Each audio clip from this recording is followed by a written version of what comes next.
Jadi seluruh keterangan KPU atau penyelenggara pemilu nggak akan percaya. Orang tetap anggap bahwa ini adalah percobaan untuk melihat Ya. kemungkinan-kemungkinan di daerah lain, di tempat lain, di luar negeri misalnya dengan modus yang sama. Kan Hmm. kalau ini bisa diselamatkan, itu artinya di tempat lain juga bisa berlangsung tuh Hmm. surat suara dicoblos duluan tuh. Hmm. Jadi sangat mungkin juga ini sengaja diajukan untuk jadi test case aja kan.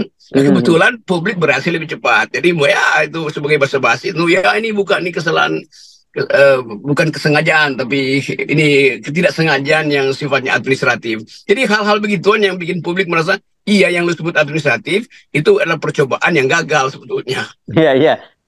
Juga di tempat-tempat di mana mereka yang sebetulnya bekerja di luar negeri, kadangkala menganggap, wah mungkin ini kekhususan buat kita tuh. Hmm. Dan nggak Hmm. ada keterangan kan.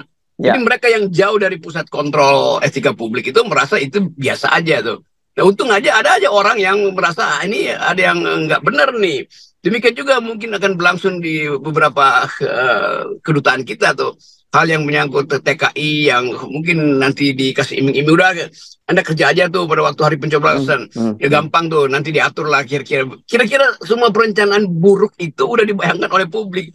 Karena itu netizen udah siap-siap untuk mencari ini kasus apa yang bisa ditiktokkan atau diviralkan.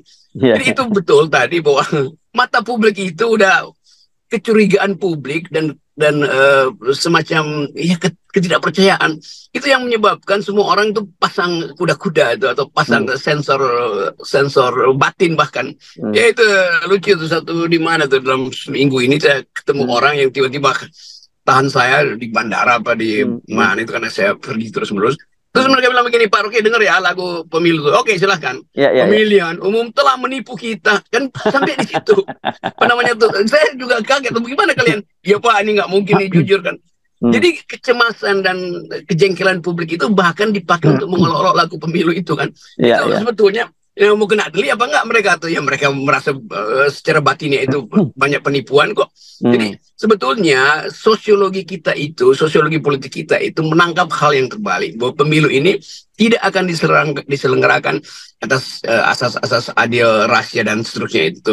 Jadi publik mengambil resiko. Ya saya menganggap bahwa semua keterangan KPU, Depdagri, bahkan Presiden itu yang Hmm. bahkan terengah-engah untuk menjelaskan karena di mana-mana ada ketidakpastian dan ketidakpercayaan itu percuma Hmm. sebetulnya tuh.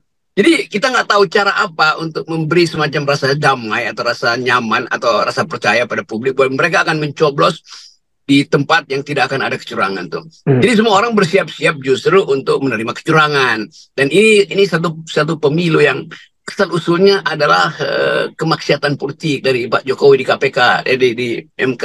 Kita mesti sebutkan itu akhirnya. Karena orang walaupun diterangkan panjang lebar, orang akan bilang iya, tapi Gibran kan dipersiapkan, nggak mungkin dia kalah tuh.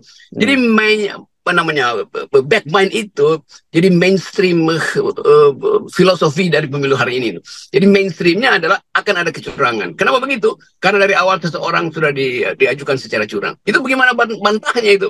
Kan bagaimanapun membantah itu orang akan bilang lihat lihat putusan MK tuh di situ pemilu dimulai dengan curang. Hmm. Kan Hmm. begitu pikiran Ya. itu dan itu dibahas juga di forum-forum akademis dan para mahasiswa itu nggak mungkin dibatalkan cara berpikir mereka bahwa dari awal asal usul pemilu ini adalah kecurangan.